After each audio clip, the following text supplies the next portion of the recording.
It was a great time to be a photographer.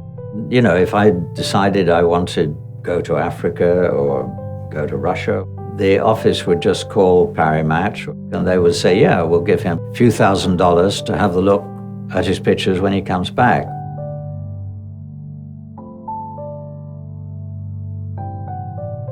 When I left school, I wanted to travel.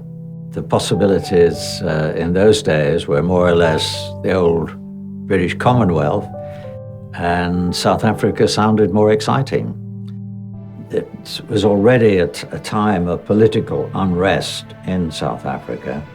I'd never been to Sharpeville before.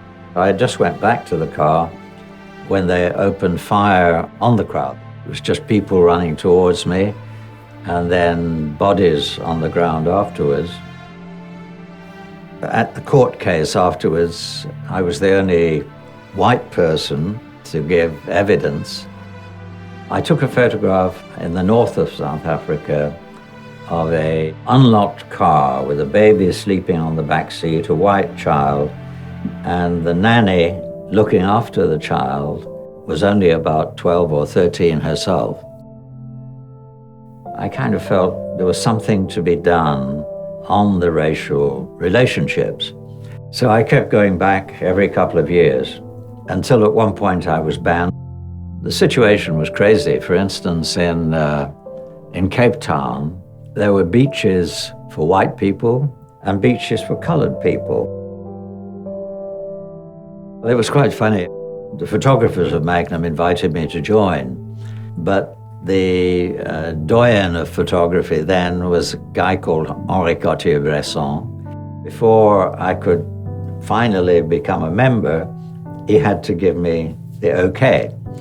So they arranged for me to meet him in a bistro underneath the office. And being a Brit, and I always drink tea actually, but the French at that time never drank tea, they drank coffee.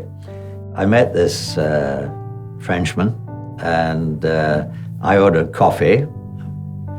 He ordered tea. He looked my prince like that very quickly, and he left. So the bureau chief said, you know, what have you done? He hates you, you know. Anyway, I was in Magnum.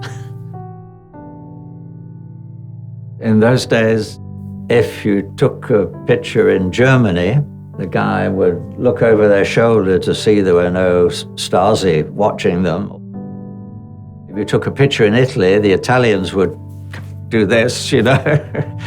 But if you took a picture in England, they would pretend they hadn't seen you.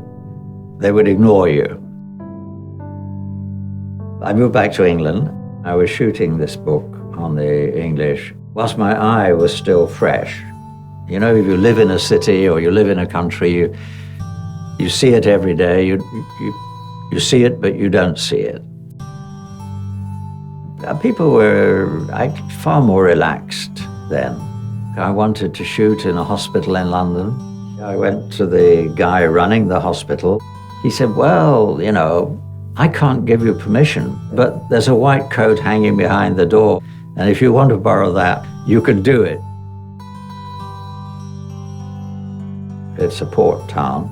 I took this picture overlooking the port on a Sunday morning when people would go up on the hill on a sunny Sunday day just to doze and see what was going on in the port. It was a nice moment. The magazine market in America and Europe has almost disappeared. Magnum has changed enormously.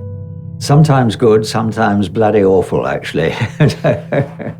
You know, we have a meeting at the end of June every year to try and figure out why we've lost so much money in the year.